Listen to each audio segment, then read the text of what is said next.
অনেকদিন থেকে ভাবছিলাম আমি চুলে কিছু একটা করব। তো ফাইনালি আজকে আমি স্যালনে আসতে পেরেছি। নতুন মায়েদের জানোই নিজের জন্য কোনো রকমই সময় হয় না। প্রেগনেন্সির আগে আমি একটা হেয়ারে স্ট্রেটনিং করিয়েছিলাম, তারপরে যত রকম স্পায়ের দরকার আমি কোনোটাই আমার চুলে করতে পারিনি, কারণ আমার স্ট্রিক্ট বারণ ছিল বাড়ি থেকে বেরোনো। আমি পুরো প্রেগনেন্সি বাড়িতে কাটিয়েছি, অ্যান্ড তারপরে ডেলিভারি, বাচ্চা সামলানো, বাচ্চা বড় করা, বুঝতেই পারছো মায়েদের স্কিন কেয়ার আর হেয়ার কেয়ার কোনোটাই হয় না। ফাইনালি আজকে আমি টাইম বের করতে পেরেছি।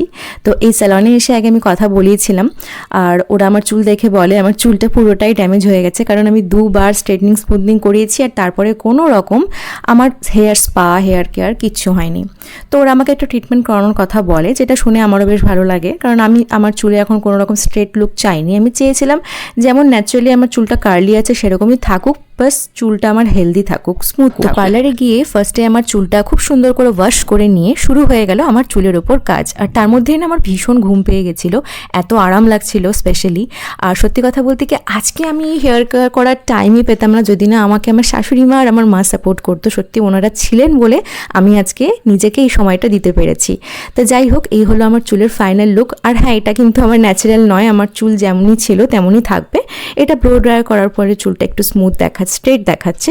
তো অবশ্যই আমি চুলটা স্মুথ ফিল করছিলাম। তো চলো দেখা হচ্ছে নেক্সট একটা ব্লগে। কেমন লাগলো জানিও।